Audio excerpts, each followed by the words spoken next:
Olá, boa noite. Está no ar o Aparecida Debate e como é bom ter a sua companhia aqui para juntos refletirmos, para juntos nos informarmos. Este é o espaço dedicado para a informação. Hoje nós damos continuidade ao tema Consciência Negra, que começamos na semana passada. Dado a relevância do tema e o fato de que não conseguimos abordar toda a pauta com os nossos convidados, acertamos as agendas e cá estamos novamente. E eles estão com a gente via internet. Pedro Sérgio Pereira é professor de História, formado pela Universidade de São Paulo e mestre em Psicologia da Educação pela PUC. Além de lecionar nas redes pública e particular por 4 anos, ensinou na Faculdade Zumbi dos Palmares. Seja bem-vindo mais uma vez, professor. Obrigado por estar aqui com a gente no Aparecida Debate. Boa noite a todos e eu agradeço muitíssimo este novo convite. Vamos lá, vamos conversar. Nós também recebemos o juiz do Tribunal de Justiça do Distrito Federal, Fábio Francisco Esteves, graduado em Direito pela Universidade Estadual de Mato Grosso do Sul.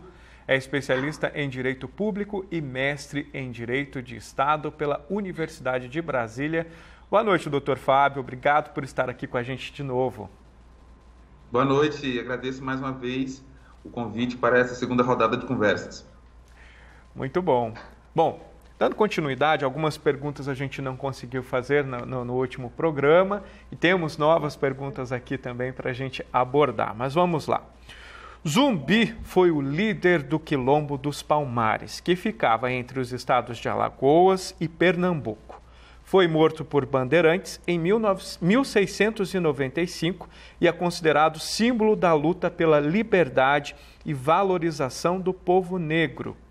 É possível traçar um paralelo entre a luta de Zumbi naquele tempo e a luta do povo negro nos dias atuais? Começamos com o professor Pedro. Bom, eu acredito que é absolutamente valioso que vários movimentos negros tenham concordado, né? Porque não existe um movimento negro, existem várias categorias de movimento negro. Como disse muito bem o professor Silvio Almeida, os terreiros de Umbanda também são um movimento negro, as escolas de samba são um movimento negro. Então, houve mais ou menos uma concordância em buscar no passado alguma referência que expressasse a luta da população negra do Brasil. Nesse sentido, eu acho que a escolha de Zumbi é extremamente interessante, relevante e forte. Mas eu acho que existem algumas diferenças. O que nós vemos quando estudamos o século XVII é que, basicamente, os quilombos eram tentativas, às vezes muito bem-sucedidas, de lutar contra a escravidão. Então eu entendo que a luta de Zumbi dos Palmares era uma luta por liberdade. O que nós temos hoje é uma preocupação com a questão da igualdade, né? O que os negros buscam é ter as mesmas possibilidades, as mesmas oportunidades que a parcela branca da população tem.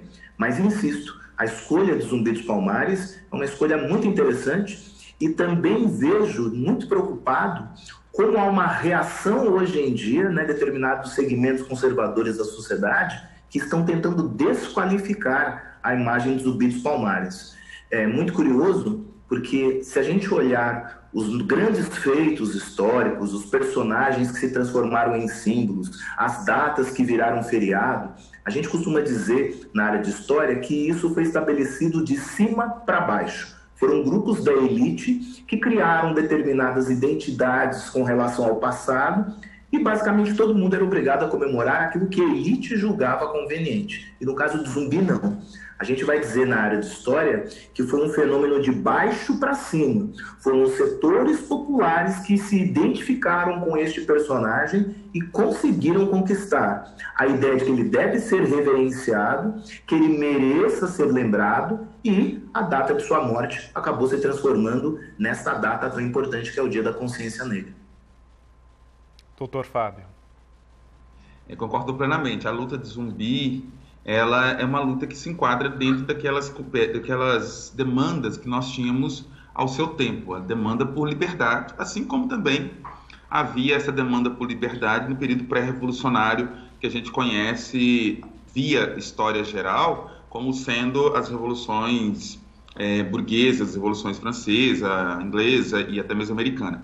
Mas a gente despreza que também nós, negros, empreendemos a nossa revolução pela liberdade, e aí nós temos a revolução do Haiti para demonstrar isso, pela busca da liberdade, né? Temos aqui muitas questões no plano, e aí por influência de Zumbi, no plano da realização da Constituinte de 1823, nossa primeira Constituição, como esses ventos vindos do Haiti de lutas por liberdade. E hoje nós estamos, como o professor tratou, na busca pelo reconhecimento, né? Pelo igual reconhecimento pelos nossos projetos de vida. Isso significa dizer, buscarmos um espaço para realizar a igualdade. Mas, embora a gente tenha essa perspectiva de liberdade e hoje igualdade, ambas não se realizam sem a outra, né? A igualdade não existe sem liberdade e a liberdade também não existe sem igualdade. E, evidentemente, que a gente pode falar ainda em matéria de fraternidade. Quando a gente parte para o reconhecimento, muito da noção desta humanização, dessa humanidade que o povo negro também anseia para que constitua parte dessa humanidade. Então, essas lutas todas têm esse embrião em Zumbi e vêm sendo desenvolvidas à medida que as necessidades vão sendo evidenciadas a partir da nossa vivência enquanto pessoas, né? Enquanto avanços também, direitos humanos, enquanto reconhecimento de pluralismo, multiculturalismo, acaba que isso fortalece a luta da população negra. Bom, nós estamos falando da consciência negra. O Dia da Consciência Negra foi dia 20, na semana passada. Nós sabemos que diversos grupos, comunidades celebraram, debateram, promoveram eventos, claro que tudo online também, devido à questão da pandemia, né? Mas porque a situação da pessoa negra no nosso país, ela precisa sim ser cada vez mais evidenciada, precisa ser falada, precisa ser refletido, levar ao conhecimento. O lugar de fala tem que ser da pessoa negra mesmo, porque é quem sente, quem sofre, quem vivencia. Mas por que é tão difícil que muitas das pessoas brancas também tenham esta consciência de fato? Hein, professor? Bom, essa é uma pergunta que demanda uma explicação um pouquinho mais longa, não é? Nós temos aqui no Brasil a maior população negra do mundo fora da África, não é? O Brasil, como eu disse no encontro passado, foi o território que importou a maior quantidade de mão de obra escravizada do continente africano. No século XIX, havia uma grande discussão a respeito da capacidade do Brasil se desenvolver exatamente por conta da nossa população ser majoritariamente, naquela época, negra, miscigenada ou indígena. Os brancos eram minoria no Brasil naquele momento.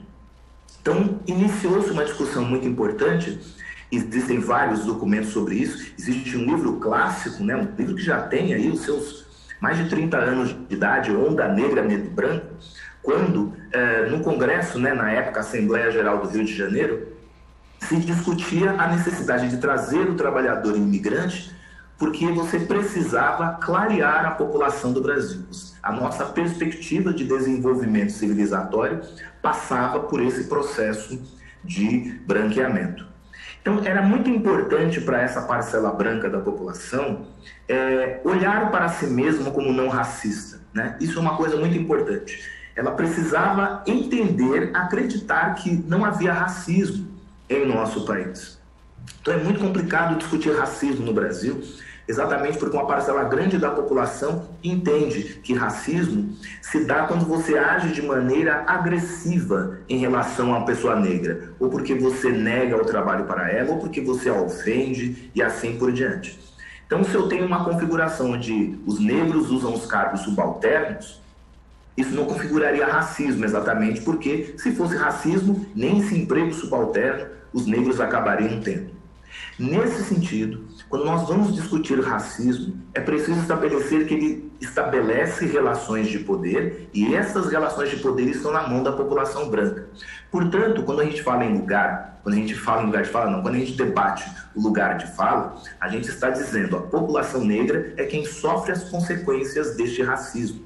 E é necessário explicar a uma parcela da população brasileira que o racismo é mais amplo do que aquilo que pode parecer. Eu vou dar um outro exemplo. Eu vou dar um exemplo falando, por exemplo, da questão da mulher, não é? Quantas mulheres feias apresentam programas esportivos? Eu dou a resposta: nenhuma. Ou seja, beleza não é um elemento que vai estabelecer se um homem pode apresentar um programa esportivo. Basta ele demonstrar conhecimento sobre o esporte, ele vai apresentar, sendo bonito ou não. Para a mulher, a beleza é um elemento importante. Ou seja, isso é um símbolo de machismo.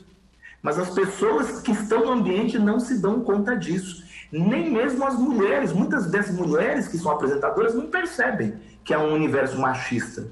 Então, isso acaba acontecendo também com a população negra. A gente precisa explicar para a população branca, mas até para a população negra o que é racismo, para que crie os elementos e as condições de se defender deste instrumento de opressão. Doutor Fábio. Professor, coloca um dado que eu sempre discuto nas minhas aulas, essa tecnologia que foi usada, né, especialmente no início dos anos 20, 30, para que nós fôssemos colocados como um país que não era racista, um país que não tinha problema étnico-racial. Eu me lembro que, para você ter uma ideia, a ONU, ela patrocinou, se eu não me engano, 6 empreitadas de estudos aqui no Brasil, inclusive coordenada pelo Florestan Fernandes, porque era curioso o Brasil, lá nos anos 50, 60, afirmar que não tinha problema com a questão racial, uma vez que nos Estados Unidos nós estávamos passando pela dessegregação racial nas escolas, a África estava lá já na iminência de iniciar um programa de apartheid. Então, como é que o Brasil, que, como diz o professor, um país que mais importou negros no processo de escravidão, não tem problema racial? Então, essa tecnologia, que eu costumo chamar de alta sofisticação, ela empreendeu um projeto muito bem empreendido ali, bem sofisticado. Por quê? Que ao passo em que nós dizíamos e reafirmávamos para o mundo todo, a ponto de chamar a atenção da ONU, que nós não éramos racistas, por trás disso havia, o que o professor disse, a constituição da raça como fator das relações de poder. E essas relações de poder, claro, hierarquizadas. Então, quando a gente chama estudos sobre como que esse domínio acontecia, e aí a gente tem algumas pessoas, inclusive, tratando isso na perspectiva de uma necropolítica, de uma dominação sobre o corpo mesmo, sobre o viver e morrer, sobre outras tantas questões que hoje estão sendo muito bem evidenciadas, a gente vai perceber que essas relações, né, essa questão coloca o racismo no Brasil numa dificuldade extrema de ser debatida, porque a gente passa 70 anos continuando e reafirmando a igualdade, o mito da democracia racial, ao mesmo passo que por trás disso a gente tem uma realidade muito cruel com relação à população negra. E quando a gente traz esse lugar de fala hoje, ele acaba sendo muito difícil. Por quê? Porque, de um lado, a população branca continua achando que estamos falando sobre o que não existe. De outro lado, ela sabe que a realidade é diferenciada, basta que nós olhemos os números, basta que nós olhemos as disputas, né? Basta que nós olhemos como que foi repartido o poder, como que o poder é exercido no país, mas assim fica ali um misto de ignorância, que aí a gente fala de letramento racial, e um outro misto de intencionalidade mesmo, né? A gente, por exemplo, não dá para a gente achar que é ignorância quando se trata um programa de trainee, conforme nós vimos na semana passada, da maneira como foi tratado, sem que as pessoas não tenham consciência de que esse programa significa, de alguma maneira, uma desconstituição de privilégios. Nessa perspectiva, nós realmente estamos numa situação muito rica e, ao mesmo tempo, complexa sobre racismo, porque, de um lado, a gente tem pessoas, e eu tenho muitas pessoas que me abordam dizendo que é um absurdo a gente falar de racismo, e de outras a gente sabe das pessoas que têm muita clareza sobre a desconstituição de privilégios. E aí a gente coloca uma trincheira que é o ano 2020 para a gente discutir Dia da Consciência Negra. Nesse sentido também surge a questão da fala do racismo reverso. Eu sei que vocês já comentaram um pouco também sobre na semana passada, mas eu gostaria que vocês falassem mais um pouquinho. Isso de fato existe, professor? Eu só queria complementar um pouquinho em cima do que falou o Dr. Fábio, a questão lá do programa de seleção para trainees. Sim. Lembro que várias empresas possuem programas de ações afirmativas voltados para estagiários. Isso nunca gerou revolta. A revolta aconteceu quando o cargo era para trainee. Então, de novo, se uma empresa oferece cargos subalternos, as pessoas não se incomodam. O incômodo veio quando o cargo era de chefia. E quando você pergunta esse incômodo todo, como é que funciona? Você não está percebendo que está acontecendo alguma coisa com você mesmo? Não, imagina. Ou seja, você acaba tentando colocar o racismo como partindo exatamente daqueles que querem combater o racismo. Isso é muito curioso, mas é um aprendizado. É uma discussão que leva ao aprendizado. Enfim, a questão do racismo reverso, não é? Eu acho que a resposta é muito simples. Racismo são todos os instrumentos que permitem a um segmento étnico poder sobre outro. Sejam eles violentos ou não, racismo é isso. São todos os instrumentos de poder de um grupo étnico sobre outro. Então a pergunta é, quais são os instrumentos que a população negra tem a seu dispor para impedir a ascensão social dos brancos? Que eu saiba, não existem. Esses instrumentos não existem. Pegando um pouquinho, nossa, eu não consigo lembrar agora o nome do humorista, né? Depois aqui eu dou uma pesquisada, esqueci o nome do humorista, né? Que ele faz um stand-up onde ele coloca isso, né? Para eu acreditar em racismo reverso, eu teria que acreditar que é possível voltar no tempo, aí a África resolve explorar a Europa por cerca de 5 séculos, promovendo a aquisição também de mão de obra, de riquezas, e aí você coloque os brancos em cargos subalternos trabalhando na África ou em outro lugar para onde você levasse a população europeia. Se isso pudesse ser possível, a gente poderia falar em racismo reverso. Como isso não é, então não vejo como levar adiante a discussão de racismo reverso. Sobre a questão do racismo reverso, se de fato existe. Agora o doutor Fábio respondendo para a gente, por favor. Então, eu adiro integralmente aquilo que o professor tratou agora e acrescento mais. Só me parece plausível esse discurso se ele tiver alguma finalidade a essa altura do campeonato, como dizem as pessoas, né? Só me parece plausível hoje falar de racismo reverso, sabidamente uma teratologia, como a gente diz aqui no direito, ou seja, sabidamente uma loucura, um discurso que eu costumo até chamar de cretino, me perdoando aqui já pela adjetivação. Só me parece ter sentido esse discurso hoje na medida em que você reconhece a necessidade de desconstruir, desqualificar uma luta. É mais uma proposta para dizer, olha, precisamos atrapalhar, então a gente precisa criar algo. Só que nesse caso, ao contrário do que foi feito anos atrás, a sofisticação faltou aqui, porque me parece um discurso muito raso, um discurso sem qualquer demonstração robusta de que há um racismo reverso.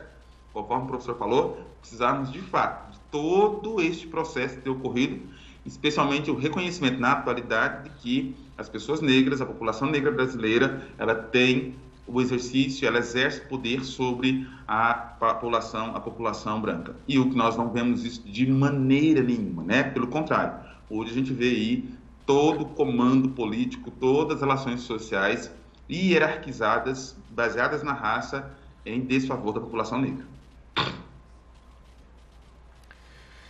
Bom, me veio uma questão aqui com relação à educação. Hoje eu tenho 41 anos e quando eu era criança na escola, a gente ficou muito feliz em saber que a princesa Isabel assinou a Lei Áurea. E que bom, graças a Deus estão livres. Mas não nos foi passado na escola, naquela época, de toda uma problemática, de toda uma questão estrutural, né? E isso a gente vem aprendendo conforme a gente vai crescendo, vai vendo as situações, a gente vai vendo o sofrimento da população negra e a gente vai tentando se inteirar cada vez mais do assunto. E hoje, como que a educação aborda essa questão até mesmo do racismo estrutural? Doutor Fábio. Bom, essa é uma questão que às vezes a gente precisa debater mais, né? A questão da educação e a questão do racismo. Porque, a meu ver, não basta só nós tratarmos da história da África, né? Nós temos uma lei federal, inclusive, que obriga o ensino sobre a África nas escolas brasileiras, nos nossos cursos para as nossas crianças. Isso não quer dizer muito, se nós não explicarmos o que foi que o Brasil iniciou, né? Nós precisamos ensinar melhor a história do Brasil. Até porque, grande parte das vezes, a história da África vem contada numa visão eurocêntrica. E aí fica muito mais difícil a gente compreender o que foi que esse processo que a gente gosta de chamar de Atlântico Negro, o que o Atlântico Negro, eu acho que nesse ponto partido seria importante, significou para a história do Brasil e o presente da população negra. Eu acho que isso é importante, né? Porque não adianta nada ensinarmos história de África e os nossos personagens para as crianças, a pedagogia adotada nas escolas é uma pedagogia branquealizada. As nossas crianças não têm acesso a personagens na literatura negros, não têm acesso a exercícios, né, nos livros didáticos que falam da população negra. Eu tenho uma sobrinha que estuda, por exemplo, numa escola particular, em que, na dinâmica educacional, de alfabetização e entre outras coisas, que hoje é bastante lúdico, colorido e tudo mais, a figura, né? Eu me lembro que esses dias ela foi perguntar para a professora que cor ela pintava uma criança. A professora disse, pinte da cor da pele, e deu um lápis que mais se aproximava de uma cor cinza do que da cor da minha sobrinha, que é uma criança negra. E outras tantas coisas que a gente vem negligenciando em termos de pluralidade, né? De uma educação plural, de uma educação que compreenda o retrato da população brasileira. Nisso a educação está realmente distanciada. Isso eu estou falando do plano de educação infantil, porque a gente tem outras questões mais importantes sobre a educação também. Eu falo da educação universitária. Eu venho do direito, por exemplo, e a gente aprende que a nossa visão sobre as leis, sobre a interpretação das leis, tem uma ótica, e essa ótica é uma ótica da branquitude que vai interpretar as leis dessa maneira. O ensino jurídico é assim também, né? Então a gente tem outras questões voltadas para a educação. Mas para a educação, especialmente contra o racismo, a gente negligencia completamente. A gente, por exemplo, não associa a eugenia, que foi empreendida no Brasil durante muito tempo, aliás, como um projeto oficial do Estado, como grande influência para a constituição das relações sociais racializadas no Brasil. A gente não lê Gilberto Freire, por exemplo, com uma visão que é muito romantizada em termos de relações raciais. A gente não lê os Sertões como uma visão também ligadas às questões raciais no Brasil. Então, esse processo de educação se torna cada vez mais difícil quando a gente simplesmente não é educado para entender as relações sociais. Entender a história da África no Brasil é um ponto, mas não coloca, não diz muito sobre qual foi a repercussão desse processo chamado Atlântico Negro aqui no Brasil. Professor. Bom, a Lei 10.639, que estabeleceu a obrigatoriedade de ensino de história da África e da população afrodescendente nas escolas, foi o meu objeto de estudo na dissertação de mestrado. O que eu posso dizer é que os materiais didáticos, por conta desta lei, melhoraram muito. Então isso foi um grande passo. Mas nós temos uma outra ponta que também é importante. Quem é que vai formar o professor? Nós precisamos de um trabalho intenso de formação de professores para que eles se apropriem dessa discussão.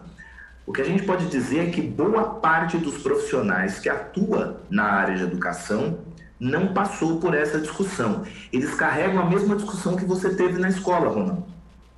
Eles tiveram que a princesa Isabel, num belo dia, foi lá, assinou a lei e os escravos foram libertados. Mas todo aquele processo de fugas das fazendas, de ataques aos senhores. Muitas pessoas, não são poucas, tem muitas pessoas que acham que existiu um quilombo no Brasil.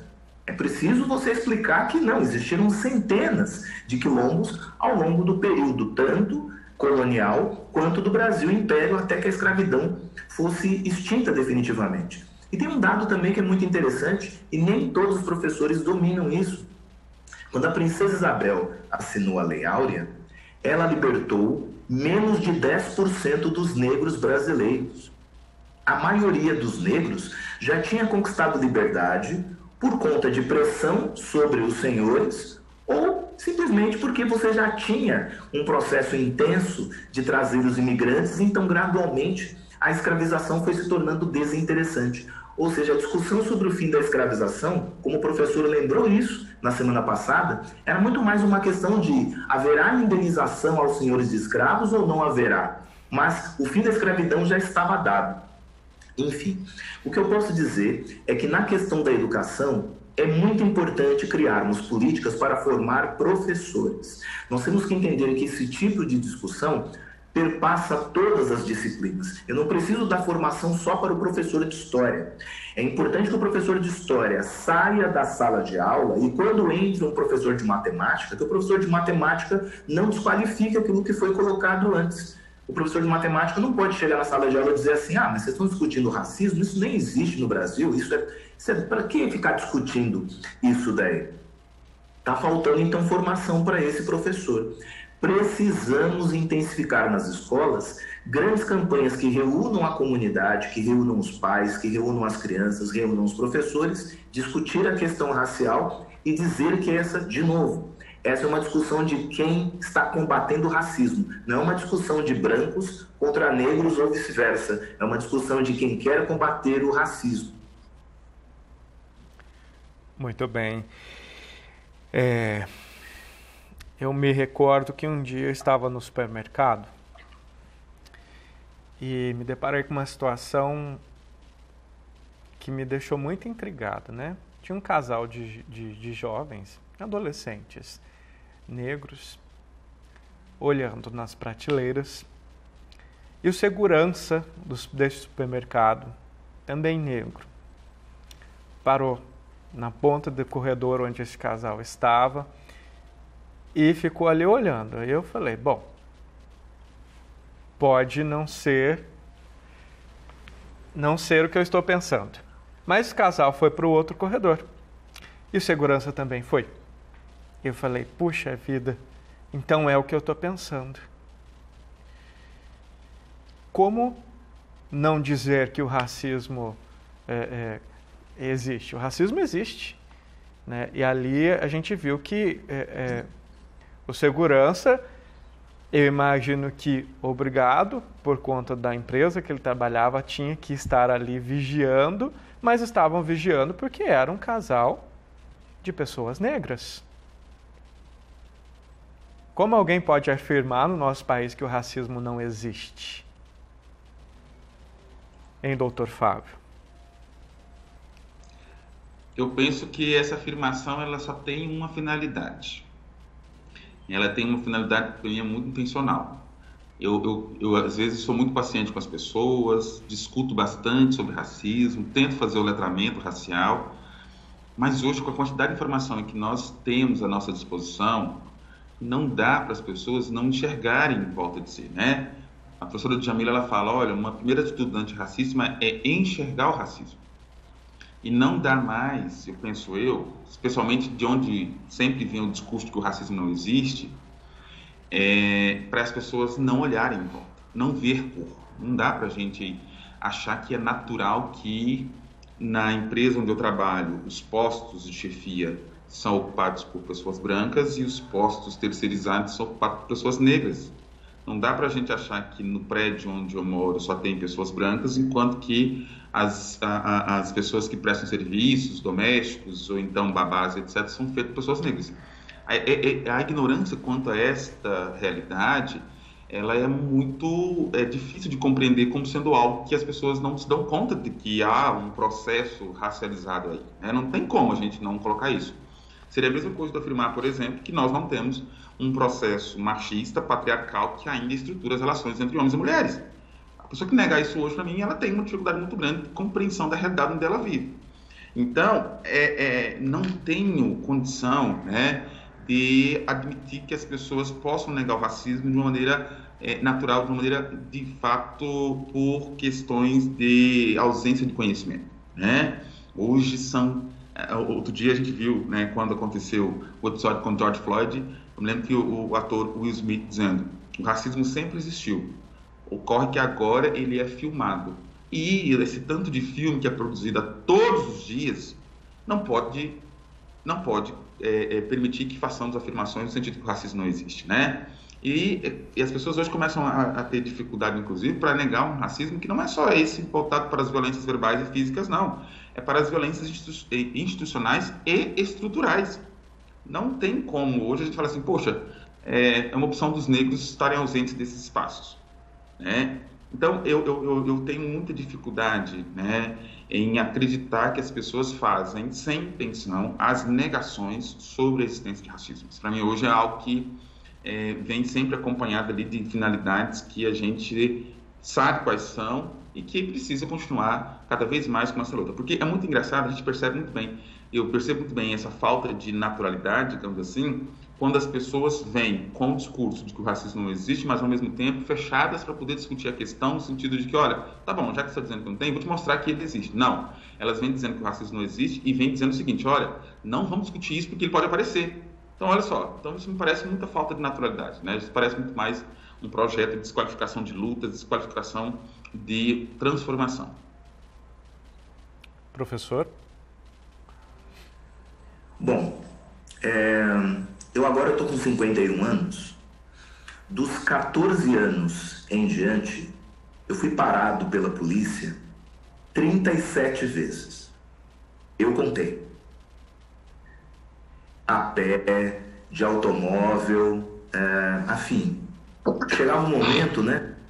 Chegava um momento que quando eu estava de automóvel e eu passava por tinha aquelas viaturas de polícia, eu pensava, é melhor eu já acionar a alavanca de seta e encostar, né? Porque provavelmente eles vão pedir para eu parar. E batata, acabava parando. Vamos lembrar, por exemplo, que no Rio de Janeiro você tem um processo importante de ocupação, de ataques, de ações policiais que acabam repercutindo em mortes de meninos e meninas negras. E é importante também registrar que boa parte dos policiais que morrem nessas ações também são negros. Então esse segurança ou esses policiais que me paravam, eles estão seguindo um curso dentro de uma estrutura de poder que eles estão preservando sem entender que estão preservando. Basicamente, eles estão agindo para preservar a estrutura de poder na mão da parcela branca. Ou seja, se a gente olhar em muitos estabelecimentos, boa parte dos seguranças são negros. Aí seria interessante a gente se perguntar, né? Por que nós temos tantos seguranças que são negros? Aí, no caso, seria também importante a gente reparar que a figura negra remete ao medo, não ao respeito. Remete ao medo. Então, quando eu coloco muitas vezes aquele segurança negro alto, o cara, dono do estabelecimento, acha que as pessoas vão ficar mais controladas. Não, porque aquele camarada vai impor alguma coisa.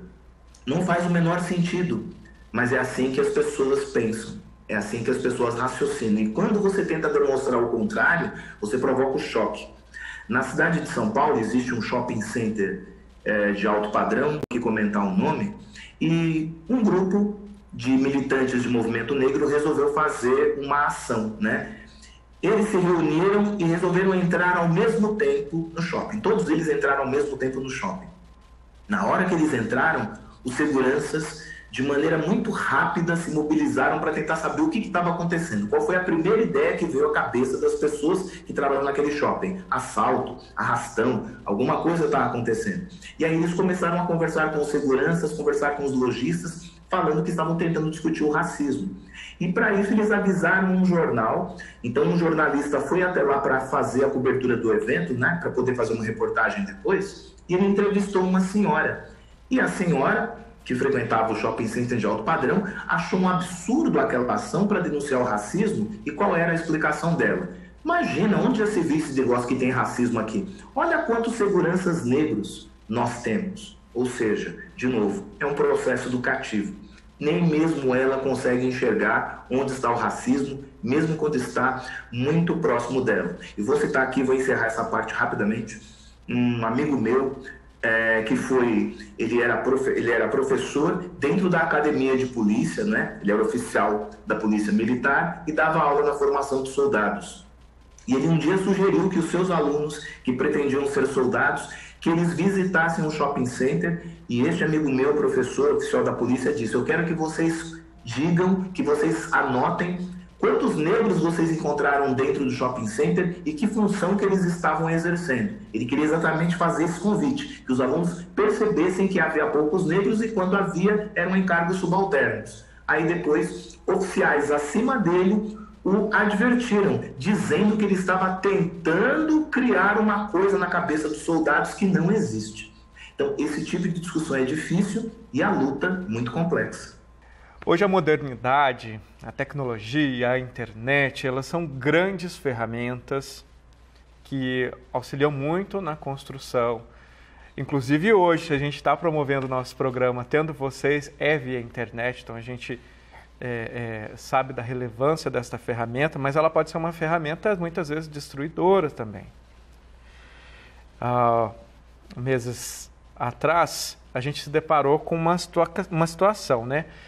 Dos algoritmos racistas em uma rede social. Foi muito comentado, diversas matérias, influenciadores comentando, estudiosos falando também. Os usuários fizeram testes e, independente da quantidade de pessoas negras e brancas em uma imagem, a inteligência artificial da plataforma insiste em criar a miniatura da foto a partir apenas do rosto branco.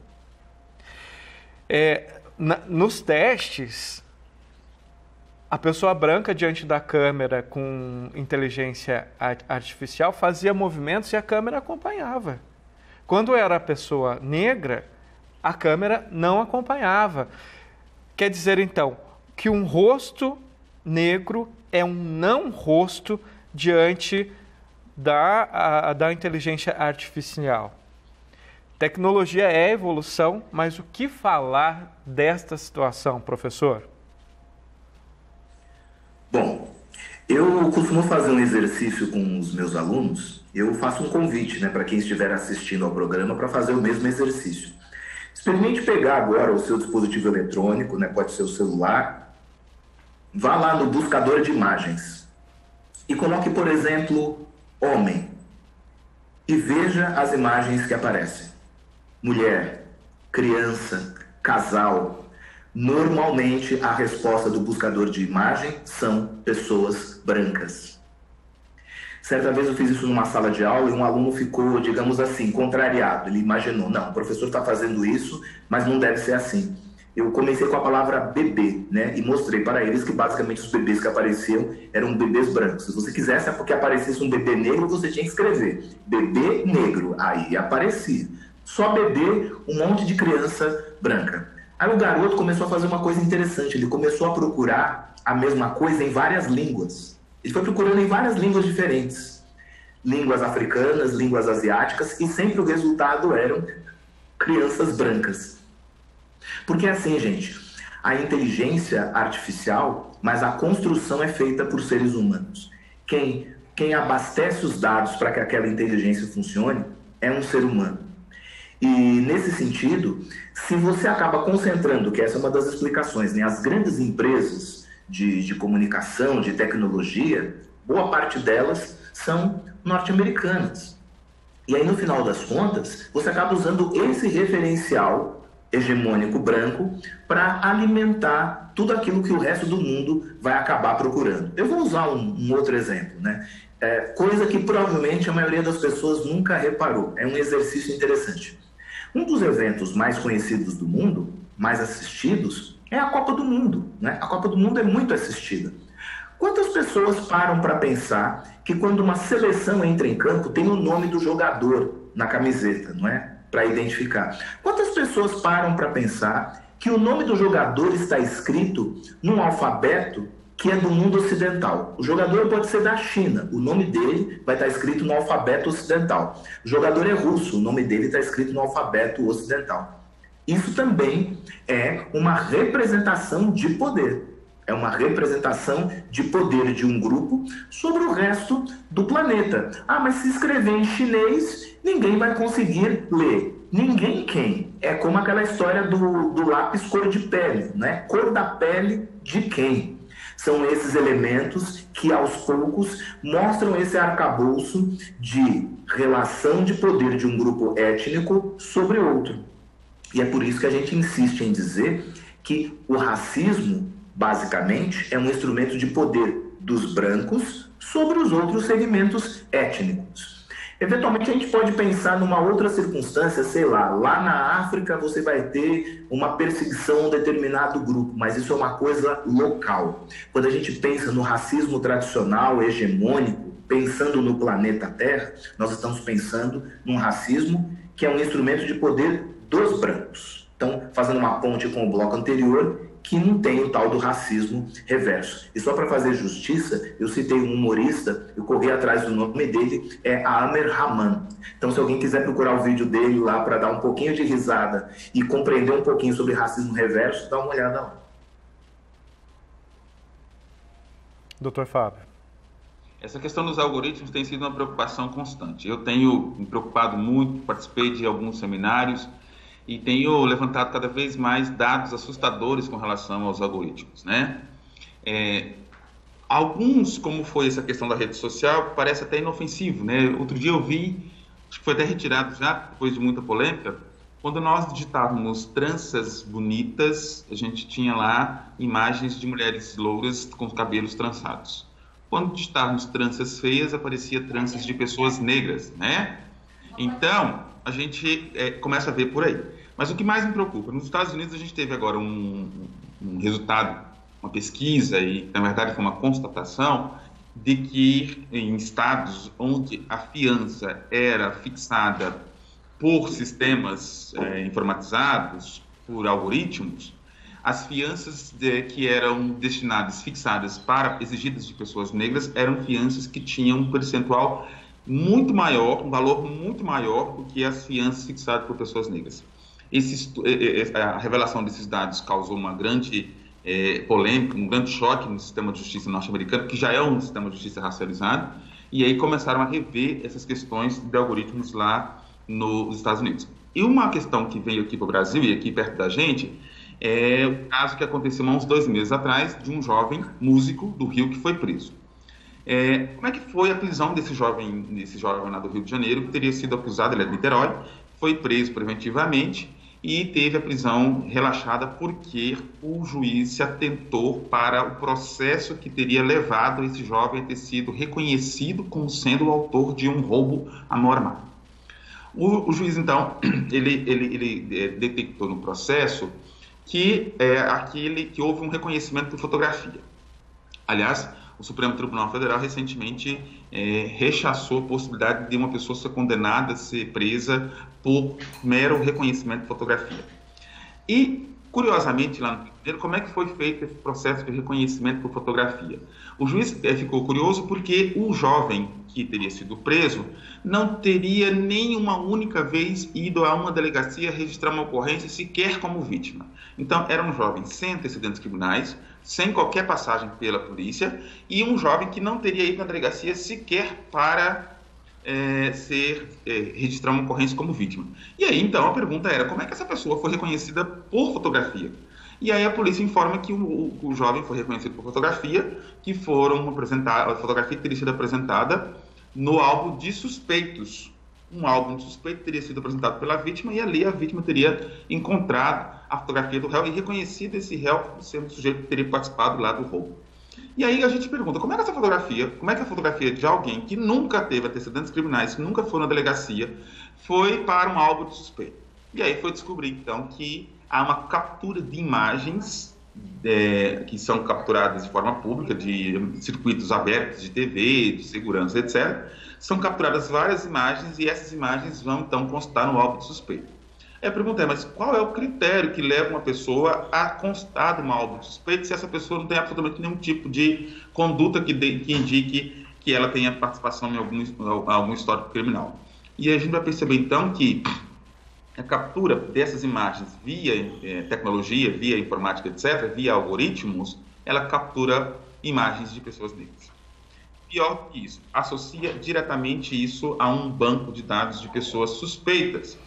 E esse alvo é instrumentalizado para que haja um reconhecimento de autores de crime. E aí o caso foi esse desastre que aconteceu, ao ponto de essa pessoa ter ficado 3 anos com mandado de prisão expedido e ter sido presa, permanecido lá alguns dias. Então, para além de o algoritmo ser só uma questão racializada, é também uma questão perigosa para a vida das pessoas, prejudicial para a vida das pessoas, quando hoje a gente deixa de fazer uso de algoritmo apenas para fins de pesquisa, para fins de entretenimento, às vezes, para trabalho, especialmente trabalho no sistema de justiça. Então, o desafio nosso para os próximos tempos é cuidar para que essa tecnologia que veio para facilitar a vida das pessoas não cause ainda mais prejuízo para grupos racializados. Nós sabemos de várias pessoas famosas, jogadores de futebol, apresentadores de programa, que fazem seus relatos de racismo, que sofreram racismo. Que são pessoas famosas. Agora, imagina no cotidiano o número de pessoas anônimas que passam por isso também. Eu gostaria que vocês falassem um pouco sobre a questão das consequências emocionais do racismo. A pessoa sofre. E o que isso vai causar na vida dela? Hein, professor?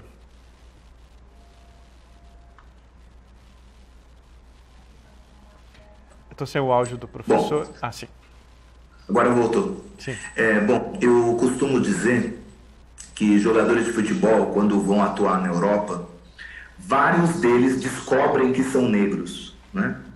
Eles saem daqui do Brasil com aquela coisa da multiplicidade de cores, né? Nós temos aí uma relação grande de palavras que nós utilizamos no cotidiano, porque parece que chamar a pessoa de negra é alguma coisa errada, vai ofendê-la, não é? Isso também é uma manifestação de como a nossa educação foi racista, né? A gente tem problema em utilizar a palavra negro e começa a utilizar uma série de eufemismos, muitos deles imaginando que são elogiosos, né? Aquela coisa do negro de alma branca, moreninho e assim por diante.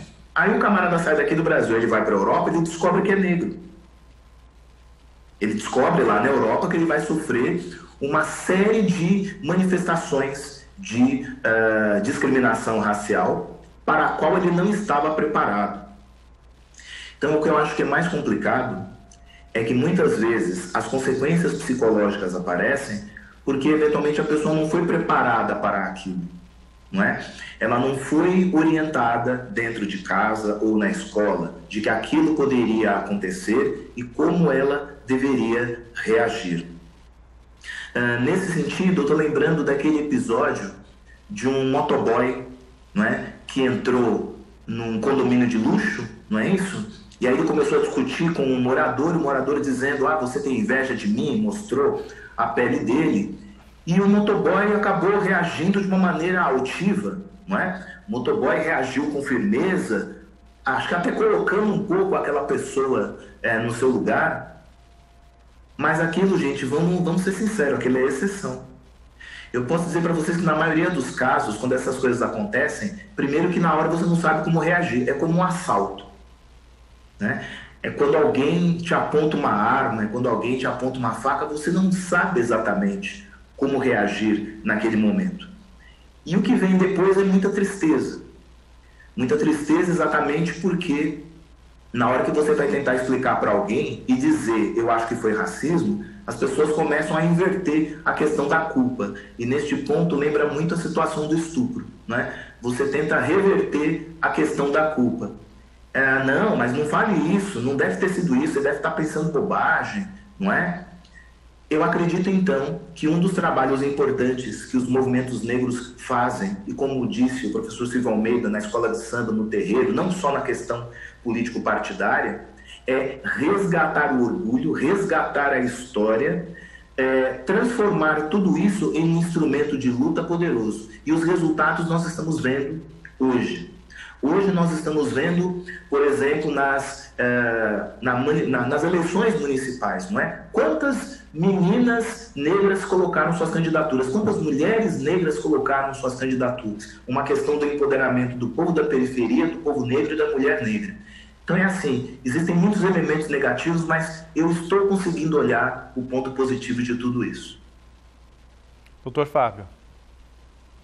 Essa questão eu sempre discuto com as pessoas, né, que a ascensão, a mobilidade social das pessoas negras, elas não significa dizer imunidade ao racismo. Pelo contrário, muitas vezes as pessoas negras são muito mais alvo de racismo quando elas passam a galgar algumas posições sociais. O embranquecimento que muitos acham que acontece, inclusive dos próprios pessoas que acabam se mobilizando socialmente, é uma ilusão. É uma ilusão. Eu penso que para a pessoa que tem essa ascensão, a questão do racismo se torna um pouco mais complexa. Primeiro porque as pessoas, elas querem se apropriar daquilo que, sobretudo no futebol, por exemplo, né?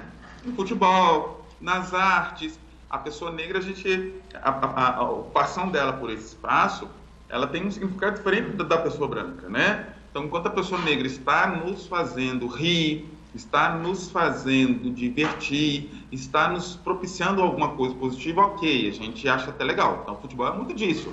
Esse fulano é o craque. Então, assim, enquanto esse craque fica quieto, ok.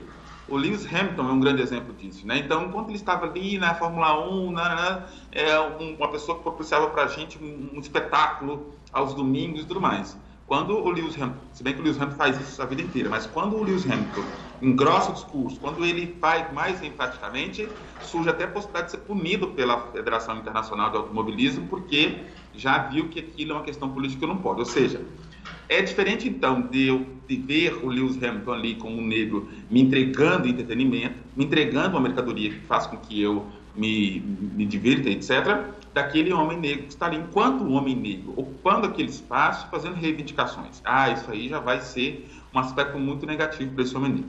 É aquilo que eu costumo chamar de preto de prateleira. Enquanto a gente tem preto na prateleira para dizer que a instituição não é racista, que a instituição está cumprindo seu papel antirracial, etc., está tudo perfeito. Mas ali há uma regra muito importante. Olha, fulano, tá bom, você já está aqui, você já está aparecendo, agora, ok, nada mais do que isso. E a gente percebe que quando essas pessoas começam a incomodar, aí volta-se contra elas um projeto gigantesco de negações, um projeto de desqualificação, porque essas pessoas, elas estão ali, de certa forma, abrindo espaço para críticas e questionamento de privilégios. Então é muito difícil, né? Essa mobilidade da pessoa negra tem um tanto de consequências. Uma delas, por exemplo, é falar em nome da raça. Quando a pessoa negra está em ascensão, é como se ela dissesse em nome da raça. Quando a pessoa branca está em ascensão, ela é só um indivíduo. A pessoa negra em mobilidade, ela é um coletivo, como se o coletivo, se ela fosse responsável pelo coletivo e como se ela tivesse que ter credenciais desse coletivo. Muitas vezes eu sou questionado por isso, né? Poxa, o que você quer da sua carreira jurídica, etc. Como é que vai ser? Você vai fazer uma carreira solo ou você vai fazer uma carreira coletiva? Diz, olha, até onde eu sei não existe carreira coletiva, né? Eu preciso eu preciso ser representatividade, mas isso significa dizer que eu não tenha os meus pensamentos, as minhas ideias, que em algum momento pode divergir. Olha, essa questão da mobilidade, veja o professor Silvio de Almeida falando, né? Às vezes as pessoas, elas colocam a gente assim, olha, se uma pessoa negra fez algo, falou algo que desagrada, etc., é como se nós negros não pudéssemos criticar essa pessoa negra. Claro que pode, né? Por acaso algum branco não pode criticar a posição de um outro branco? Então, essa mobilidade social, ela revela essas complexidades que muitas vezes mais recaem negativamente sobre a pessoa negra do que, de fato, mostra um lado positivo sobre a superação disso e daquilo, dificuldades, entre outras coisas. Então, é um projeto que a gente precisa pensar, mas a gente precisa pensar que é o seguinte, olha, tudo isso é muito calculado dentro da lógica da manutenção, dentro da lógica de que, olha, precisamos manter o controle disso. Então, se a gente começa a perceber, né, e aí a gente percebe muito como é que funciona esses espaços de abertura, né? É o futebol, é a música, né? E aí a música baiana, estereotipizada, etc., né? Então, quando alguém vem para um espaço de música MPB que tem um outro tipo de influência, é mais difícil, a coisa começa a ser tratada. É o campo da dança também regionalizada. Então, é muito controlado os espaços de ascensão social. Eu vejo pela magistratura, por exemplo, né? Eu sou juiz negro, que dentro do universo de 18.300 juízes representa 1,6%. E aí nós temos os juízes pardos, a gente soma, então, um quantitativo de 18% de juízes negros no Brasil hoje. Ok, então a gente olha, a magistratura brasileira não é racista de jeito nenhum, mas o dia que nós propusemos um encontro de juízes negros, aí foi a gota d'água, né? Aí começou um conjunto de reações gigante para que a gente não fizesse aquele encontro, que o encontro era segregacionista, que o encontro era que juiz não tem cor, que isso não tem nada a ver com a nossa função de juiz, etc. Então foi todas as medidas possíveis para desqualificar aquela ação. Agora, nós acabamos de realizar na semana passada, inclusive enquanto eu estava no programa semana passada, estávamos realizando a 4ª edição desse encontro e a criação de um Fórum Nacional dos Juízes contra o Racismo e toda forma de discriminação. E a gente pôde perceber nesses 4 anos o quanto que significa esse negro aparecer num espaço de poder e sustentar discursos contra práticas racistas e, ao mesmo tempo, sustentar práticas antirracistas. E a gente percebe qual que é essa questão da mobilidade da pessoa negra, né? E não param, né? Aí a gente começa a ser visto, então, já que eles estão aqui, estão falando disso, é como se tornasse a gente especialista em racismo. Então, por mais que eu seja professor de direito constitucional, eu sou convidado para falar de racismo em todos os espaços, né? Por mais que eu seja juiz criminal, né? Sou de outra área, as discussões que vêm é sobre minorias. Então, esse juiz aí é o juiz das minorias. Então, fala sobre isso. E a gente tem que entender que isso é forma de desqualificação de discurso. Então, eu fico observando a trajetória do Lewis Hamilton, por exemplo, do Aranha, da Oprah, de Barack Obama, e aí a gente fica ali tentando colocar essas pessoas em guetos, porque aí você controla essas pessoas de uma forma um pouco melhor, né? Então, também letramento, dizer, olha, enquanto juiz negro, eu me entendo que eu preciso discutir as questões raciais, eu não tenho como passar por essa trajetória profissional sem isso, mas eu também tenho outros espaços, tenho outras vozes, tenho outros anseios, outras questões. E aí a gente constrói essa mobilidade de uma maneira mais natural, porque hoje, né, a mobilidade social, a ascensão social das pessoas negras é ainda um encargo muito grande que elas têm que driblar para poder se realizar enquanto pessoa negra. Muito bem, nós infelizmente chegamos ao final do nosso programa. Eu acho que o pessoal que está nos acompanhando em casa teve elementos suficientes para refletir sobre o assunto, para repensar atitudes e conceitos. E digo mais, TV Aparecida é uma emissora cristã de inspiração católica. E você que está nos assistindo, se considera cristão? Se estiver tendo atitudes racistas, é bom repensar que um cristão não é racista. Hoje no nosso programa nós conversamos via internet com os nossos convidados. Pedro Sérgio Pereira, que é professor de História, formado pela Universidade de São Paulo, mestre em Psicologia da Educação pela PUC, além de lecionar nas redes pública e particular. Por 4 anos, ensinou na Faculdade Zumbi dos Palmares. Muito obrigado, professor, pela sua contribuição aqui com a gente, tá? Nós também recebemos o juiz do Tribunal de Justiça do Distrito Federal, Fábio Francisco Esteves, graduado em Direito pela Universidade Estadual de Mato Grosso do Sul, é especialista em Direito Público e mestre em Direito de Estado pela Universidade de Brasília. Em outra oportunidade, nós convidaremos vocês para participar com a gente, falando também de assuntos que estão relacionados à área de formação de vocês, tá bom? Muito obrigado pela participação mais uma vez. E você aí de casa, se quiser rever este programa ou até mesmo compartilhar com sua família e amigos, acesse o canal da TV Aparecida no YouTube. E quando fizer os comentários, não se esqueça utilize a hashtag Aparecida Debate. Fico por aqui, mas na certeza que o nosso encontro está marcado para a próxima quarta-feira. Até lá!